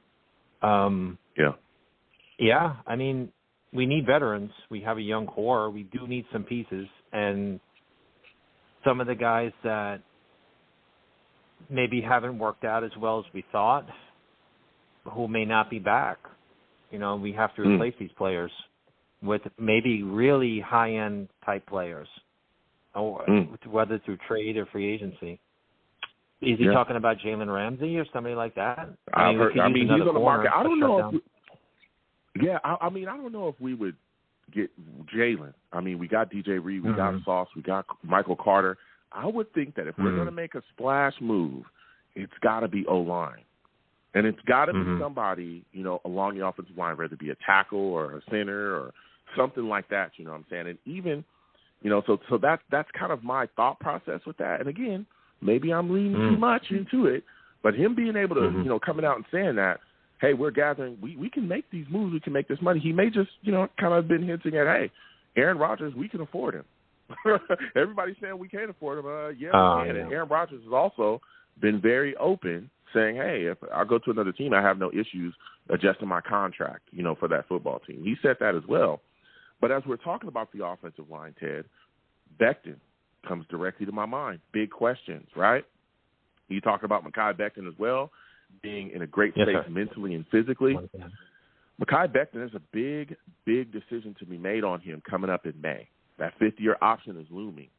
If you're the general manager, I'm making you Joe Douglas right now. It's now May. You have to make a decision on Mekhi Becton's fifth-year option. There's a paper in front of you. It says yes, no, and you have to sign. What word are you circling? Yes or no, and where are you and are you signing it? Probably maybe, Joe. Don't be scared. I don't know, Joe. Don't be scared. Don't you be scared now. I won't hedge. Don't be I won't scared. hedge, Joe. Come on, Ted. Yeah, I won't. Okay, go ahead. I won't hedge it. I have an opinion, Joe. Okay. You know, I would strongly consider doing it, although the last show I said I wouldn't. But if he's coming in shape and he looks like he's training hard and he's taking things a lot more seriously, I would roll the dice with him. I would roll the dice with him. If he looks like he's because there's such players that have that ability are kind of rare, you know, and the issue is the injury, but the talented offensive linemen like that are pretty rare in the NFL. So maybe you got to take a little bit of a chance on them, you know, like we discussed the last show. You know, he may go on to another team and be great there, but maybe you take a little bit of a chance on him and then show faith in him, and then maybe if it pans out, he'll be willing to sign. His play level is high. I mean, as a rookie, he was phenomenal. I mean, he was taking these Joe Bosa's and whatever Bosa brother he had, and you know, he kind of manhandled him. You know, he was definitely, you know, coming off blocks, blocking the running game, getting to the second level. I mean, you can go look at Brian Baldinger's videos of him as a rookie if you ever see him on YouTube. So phenomenal. He did a breakdown of Mekhi. Highway 77. He's very talented. Hopefully his injuries don't, you know, keep him from maximizing his ability. His talent. Yeah. I mean, you're talking facts there, Ted. Now, my final question before I let you go, because you've been bringing some heat. Chris Dark will come to you in a second. Listen, you look at this Jets tackle position, man. Of course, we'll see what happens going forward with Mekhi Becton, but there are some guys. Dwayne Brown, there's George Fenn as well, who's an unrestricted free agent. You look at the situation with George Fant. Would he be a guy that you would be interested in bringing back? Should the New York Jets re-sign him? It really depends on what we can get and who we decide. And maybe Mekhi's the faith we have in Mekhi. Maybe if we don't sign Rodgers, and it seems like everyone is picking us to pick an offensive lineman at number 13, picking the draft. So maybe we don't if we, again, another year of having faith in Mekhi, which everyone does, but maybe this is the year when he can pull it all together, and then we draft somebody high level in 13, and then we get Vera Tucker back and go from there and maybe add somebody else free agency, or Dwayne comes back. Who knows? He seems to play through injury last year. He wanted to win. He wanted to play. So you have to give him credit. He could have just hung it up and said, "Hey, man, you know, I've had enough. I had a good career, and I made my money, and I have my health." You know? Yeah. Listen, Ted, I want to thank you for calling in today, man. It was phenomenal to speak with you. Next time I have a show, I want to hear from you, all right? Hey, Joe, can I have one more second? Yeah, go ahead. Joe, hold on. I got my kid. My kid wants to say hi to you. Hold on. Oh, salutes. Real quick. Hello, how are you doing? It's good to speak with you. I see you're listening. Salutes to you, little savage. All right, salute. Yeah, my dad loves your show. Thank you. I appreciate your dad, calling in, listening to me, and I appreciate you as well, my little man. Thank you. I appreciate it. Absolutely. Take care, Joe. Have a good evening. All right, you have a good one, my friend. Thank you. Listen, Ted called in. I respect it. I respect the little savages in here, all right? That's what it's all about. You know what I'm saying? Yeah.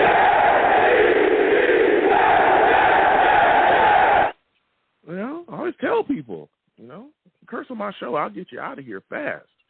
We got people listening all across the board.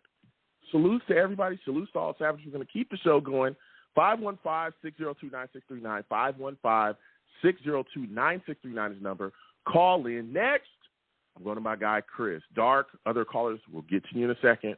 I got to get to Chris, man.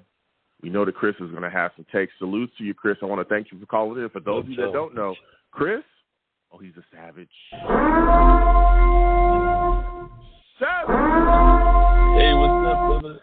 What's going on? What's going on, Chris? Chris, listen, we've been talking. Joe Douglas.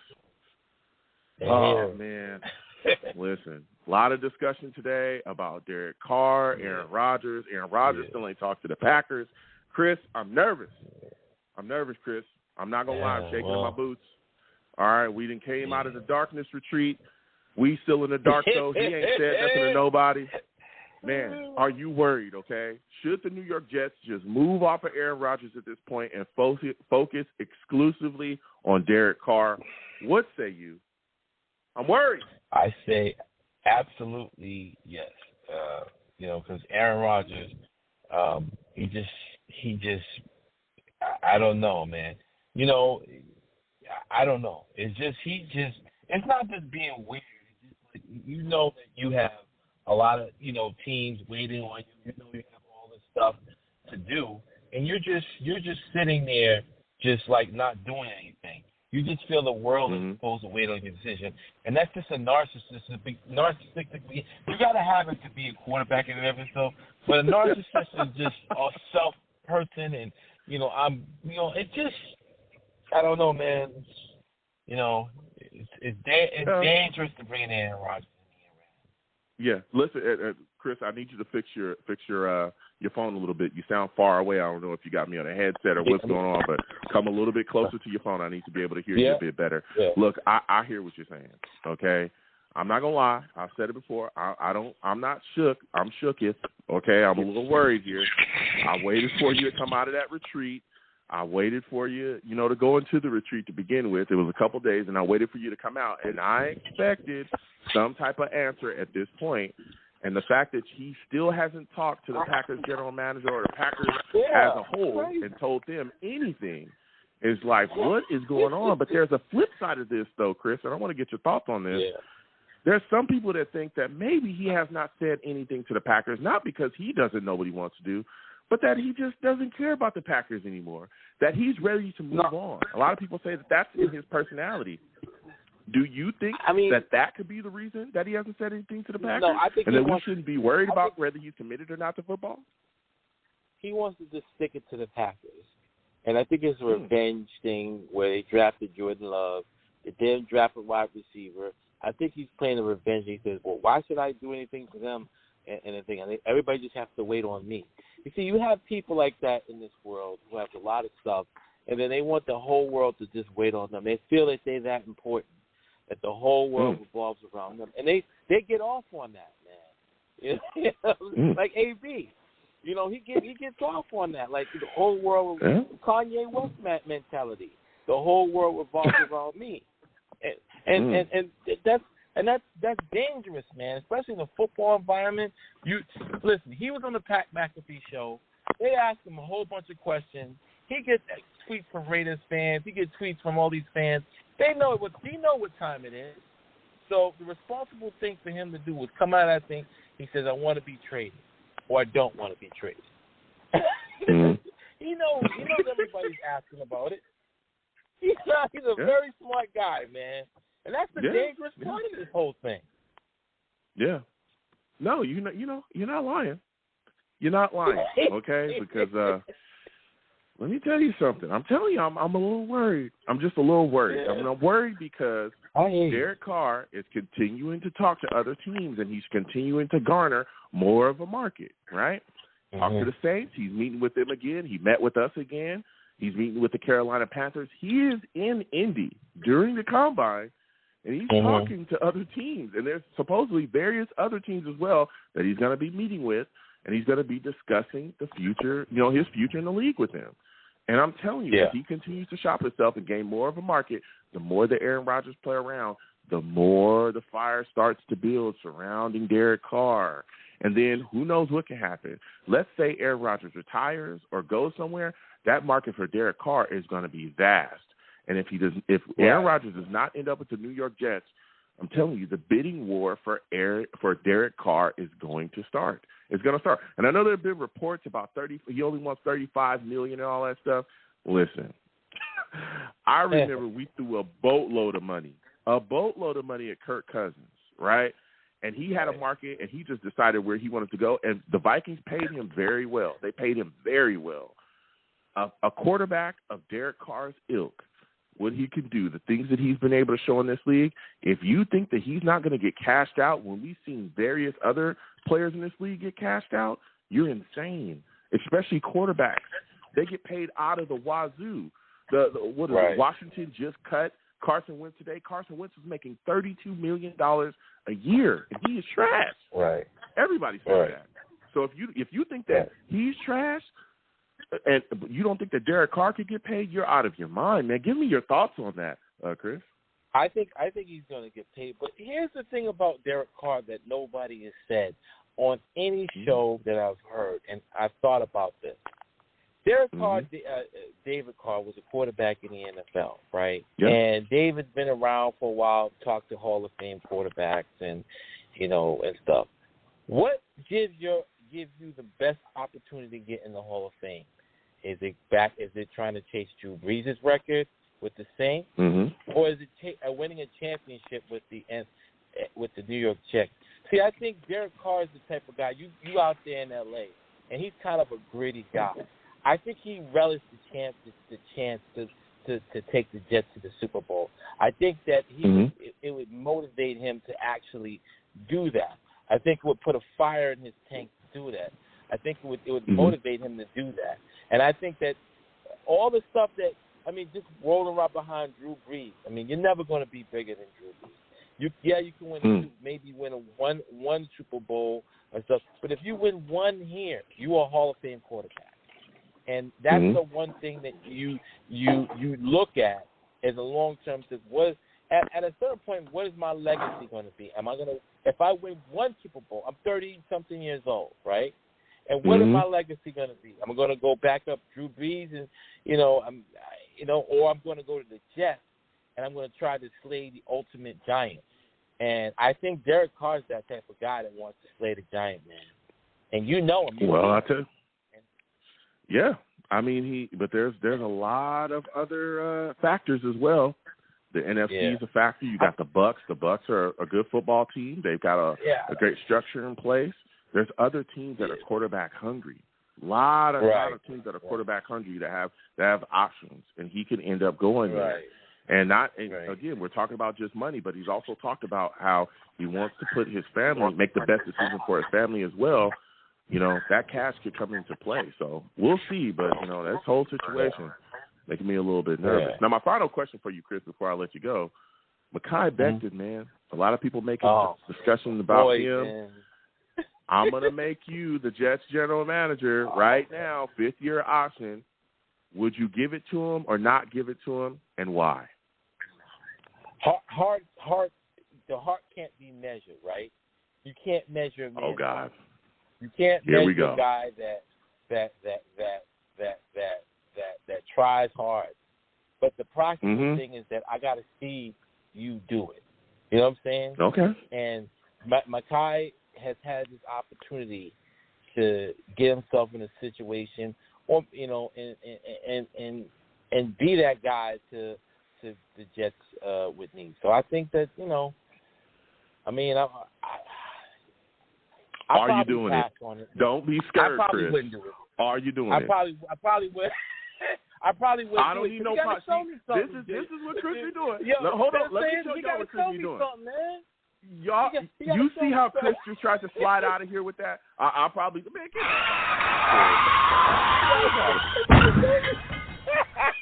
Chris, I know, not you. I know you ain't scared. Not you. Don't be scared. No, I'm not scared. You know, there's a paper in front of you, Chris. There's a paper in front of you. It says Mekhi Becton, 5th-year option. I probably sign. What is big bold letters? Yes. Big bold letters? No. What are you circling? Yes or no? I'll probably sign. What are you circling? Yes or no, Chris? Yes. Because if we go, if this is what I'm saying. Why? If we going for it all, right? If we give this Derek Carr $45 million a year, man, you know what I'm saying? We got to go for it, man. You know, that means bringing in Jesse Bates. That means bringing in, re-signing our defense. That means we got to go for it, man. You know, that means screwing the offensive tackle like everybody has to bring in at 13 and bring in a generational running back like Bijan Robinson. You know what I'm saying? Okay. Or the you want to target a running back again in the draft? Bijan is like, listen, I tell people all this all the time. When I draft, and I've learned this from every draft you draft the best player available. And this is why is why we have CeeDee Lamb, and we don't have CeeDee Lamb, but we have Mekhi Becton, right? and that's what I'm saying. We have to draft the best player available, man. Let's not go and say, hey, what do we need? Let's fill our needs in free agency. If we have to pay Laramie Tunsil, get him for left tackle, let's do that. Let's bring in Jesse Bates. Let's bring in all these guys. Let's go for it. You know what I'm saying? Okay.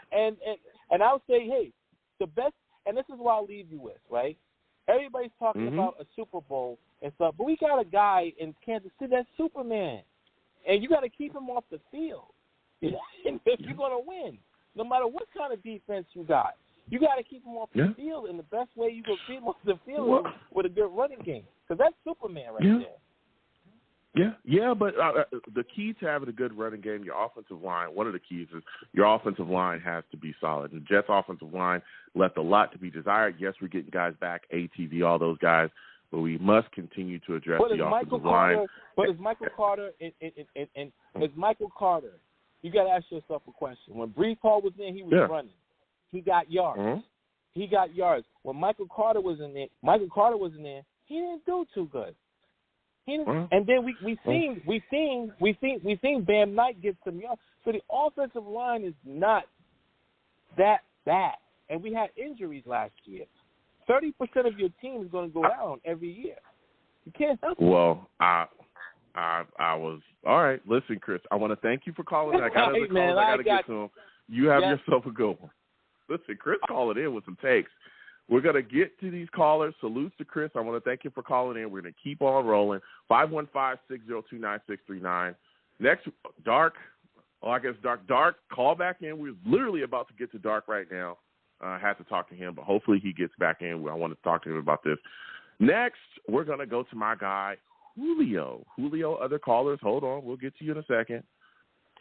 Julio, salutes. I want to thank Julio for calling in tonight. For those of you that do not know, Julio, he's a savage.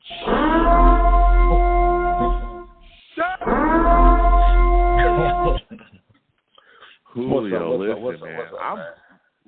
I am going back and forth with people. We're having discussions. I got people scared, man. And I'm going to start off with you, okay, because I know you got some takes to give us. Hopefully Dark Soldier calls in later. But let me tell you something. Mekhi Becton, big questions about him. Joe Douglas talked about him, how, he looks physically, mentally in a great space. He's losing weight. He's lost weight, clearly. He looks like, he's in good shape. 5th-year option is coming. You must sign it in May, okay? It's going to keep him here through 2024, excuse me. It is $13.5 million, okay, on that option. There's a paper in front of you. It says Mekhi Becton, 5th-year option, yes or no, okay? You're the general manager. You're Joe Douglas. What are you circling, yes or no, to give Mekhi Becton that 5th-year option? Yes, for a proven year. Yes. Circle it. Yes, for a proven year. Circle it. Yes. You got to prove it. Okay, this but year. why? But why? Why? Why? Because again, he's going to be here through 2024, so that gives him 2023, which is this season, and then 2024 next season. But why are you giving Mekhi Becton that 5th-year option? Why? Because he's been injured for the last 2 years. Yeah, Go ahead. he's very talented, and he got 2 years to prove us that he can be in that field and use his talent. Okay. You know, and you trust that he'll be healthy it. to do that. You trust that he'll be healthy to do that. This is the year to prove it. Okay. All right. You see, Julio gave it to us straight. He said, "Yes, I'm getting it done. I'm circling that. It's said and done." All right. I respect that.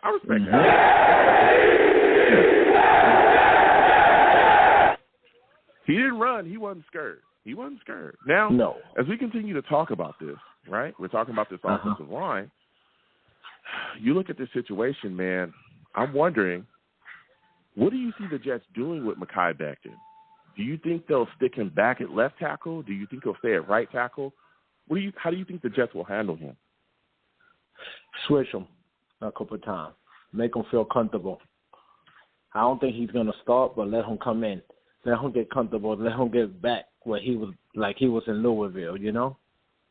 Okay. So you want him to see him back at left tackle? So then, you see the situation there, and maybe the right tackle, they address that in free agency or the draft. Okay, I respect.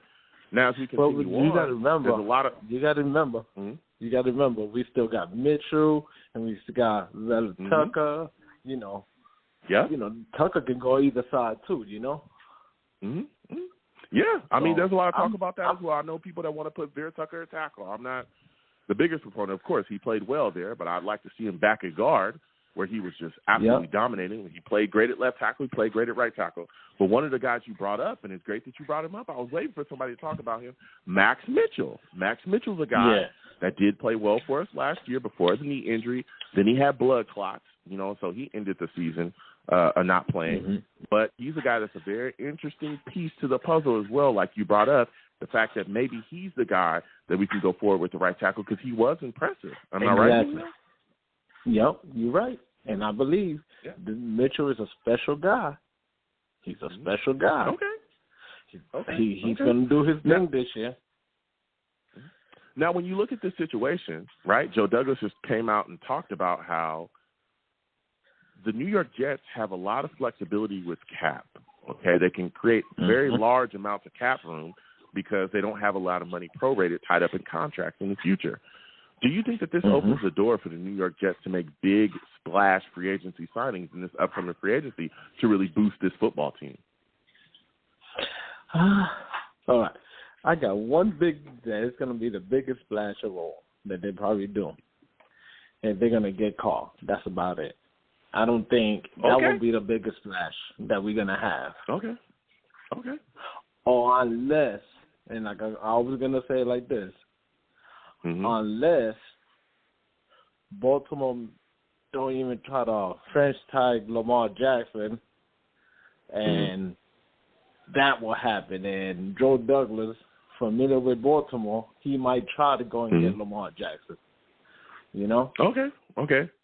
So you're a big Carr guy because you just talked about him. My final question before I let you go, Julio, you said, hey, you think the New York Jets end up with Carr, or do you want to see the Jets end up with Carr because you're tired of Aaron Rodgers? Are you worried about him and his commitment to football, with him still not speaking with the Packers general manager? I mean, why wouldn't you want to see the Jets land Aaron Rodgers over Carr?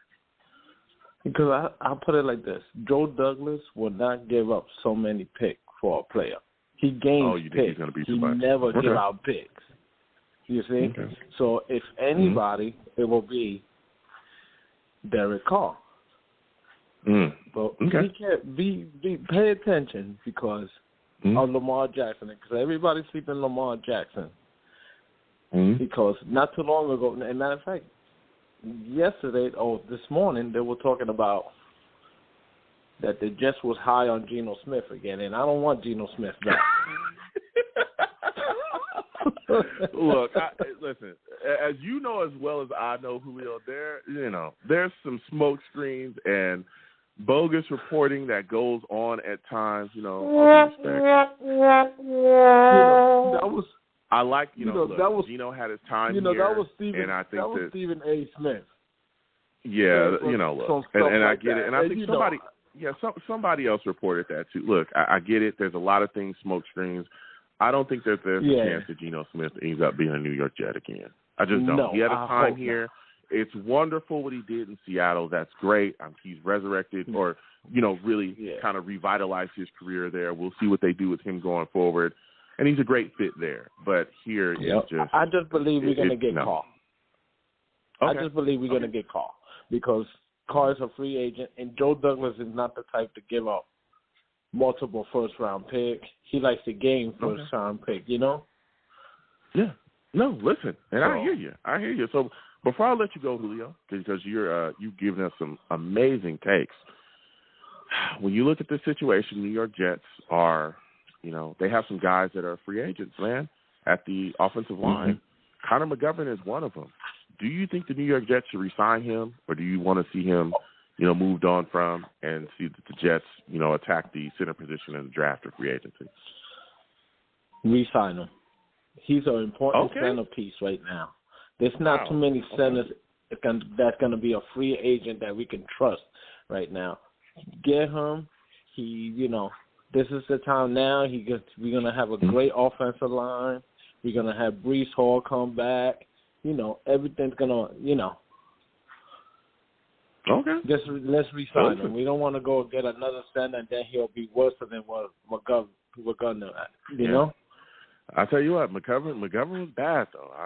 It's getting worse than him. That's even scarier. But listen, Julio, I want to thank you for calling in, man. It was phenomenal to speak with you. You have yourself a good one, all right, my friend?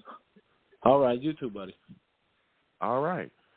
Listen, man, Julio said he wants to resign Connor McGovern. I don't want to have nothing to do with that. I'd like to see the New York Jets continue to move on, maybe draft a center or grab one up at free agency. Again, there's guys that can fall out all over the place. But he's not alone. I've heard some Jets fans say that they would like to bring Connor McGovern back. But we'll see what happens going forward. So, salutes to everyone. What a show. A lot of callers, a lot of great opinions being spit left and right. We'll continue to talk about this football team and what's going on, man. I'll tell you what, this Aaron Rodgers situation, I'm shook is. Okay? Your boy's a little worried here, all right? I want to see Aaron Rodgers in a Jets jersey, and the more he keeps playing around, seems like the more likely it won't happen. But I am much, much, much open to Carr being a New York Jet as well. Don't get it confused. I like Derek Carr a lot. I'd have no issue with him being signed and brought into the New York Jets and being our starting quarterback. I think we'd have success with him. Salutes to the Savages. GVH in the chat says, if I'm a free agent quarterback, I want the least path of resistance to the Super Bowl. Yes. And Derek Carr can set himself up with the next signing to be that guy. And I think the best place for him to get that done would be the New York Jets. It would be. So GVH also says, could Carr be talking to Washington? Is the NFC East favorable, easier than the AFC East? I think so, yeah. He has a lot of options. That's the thing with Carr. He's attached to nothing. It's just him. You don't have to trade for him. You don't have to deal with another general manager trying to fleece you, trying to get more. No, it's just all about paying him and bringing him into the facility. So with that said, we're going to close out the show. Phenomenal show.